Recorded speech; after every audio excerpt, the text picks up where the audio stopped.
My name is Chris Lim. I'm the Executive Director with the Contra Costa Resource Conservation District.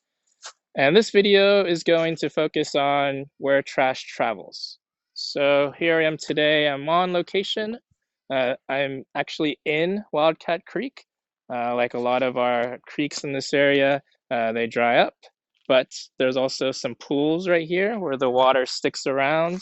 I looked a little bit earlier and there's lots of fish and there's lots of bugs. So still being productive even in this small amount of water. And that's another important note to keep track of when we're thinking about trash. You know, there's picnic benches up here and picnic tables, and imagine a group having lunch and it's a little bit windy and they maybe don't keep track of some of the plastic or the wrappers, and then they get blown into the creek.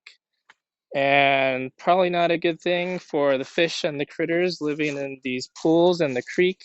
I don't know if folks have had a chance to explore like on the rocks here, but there could be macroinvertebrates, and those are often the larval stages of a lot of the flying insects that we know about, like dragonflies and mayflies. So keeping this habitat healthy, helps animals in all of their life stages. Hi everybody, we're now in location number 2. And so we're in the city of Richmond, and I just wanted to show sort of a block here of some of the trash.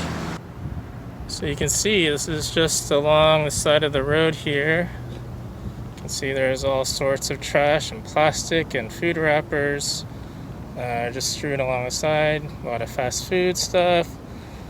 I can name out some of the brands, some plastic cups, to-go containers. And then, so where does all of this go? So with a little bit of rain, a little bit of wind, we can get them going down into the storm drain, which is right in here. Sorry, this car is sort of blocking it. Let me see if I can get a shot down there. But that's where all that goes. Here's another view of a storm drain. You can see all the trash right here. And then with a little bit of water, the water and all the trash will flow into the storm drain. So we are at our last location of the day. We're here at the shoreline. So over here is San Francisco Bay. Over here is a beautiful salt marsh. And if we think about the way that trash travels, our first location was maybe up more in the hills. And then that water travels down the creek, probably goes into a culvert underneath our cities. It meets up with the water coming down the storm drain. So if there's trash in the storm drain, just ending up in our creeks, unfiltered, and then it keeps on flowing into San Francisco Bay, right here, and eventually out into the ocean. So check out this quick video that we made that shows the path a single water bottle can travel through our waterways. But please, when you're watching it, also think about all the trash on our streets and how all that trash can follow a similar path.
So let me show you some of the pieces of trash that are just right here in this area.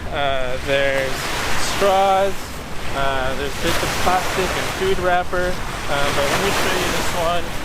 It's one of my favorites to pick up. This is styrofoam, right? Folks familiar with styrofoam? Styrofoam is actually made up of tiny bits that all continue to break down. So styrofoam will basically be here forever. And that's kind of the story of plastic too. All the plastic that we have made is still here. That's how long plastic persists in our environment. So if we imagine the microplastics, the styrofoam, those end up flowing out into the Pacific Ocean here.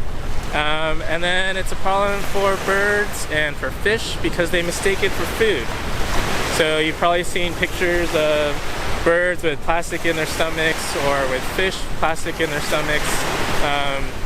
Obviously it's not good for them because they feel like they're full but they're not getting any nutrition. And then the other hard part about that story is that if our fish are eating plastic, then what about when we eat fish? So to kind of sum up what we've done today is we've traveled the path of trash, to also follow the path of water, and it shows you how interconnected everything is, right? Like most of this trash out here, it's not because people are coming out here and hanging out at the beach, but more likely the trash is traveling through our cities, from our creeks into the bay, and ending up here. But what can we do? So of course, there's always statistics of how much trash is actually entering into our ocean. I think the statistic now is 14 billion pounds of trash enter our ocean every year. So that's basically 2 pounds of trash per person. So what if we each did our own parts, took care of that 2 pounds of trash on average, had it go into the landfill, had it go not into our oceans? That shows that we, even though we're part of the problem, that we can also be part of the solution. So when people talk about trash again, they like to talk about the Pacific garbage patch that's out in the Pacific Ocean because of the currents and the gyres. All the water kind of spins and it collects the trash and bits of plastic. It kind of makes this plastic toxic soup out in the ocean. Unfortunately, because all our oceans have gyres, then all our oceans also have garbage patches. So, if you imagine, you know, out in the middle of the ocean basically, seeing all these little bits of pieces of trash and plastic coming from so far away, right?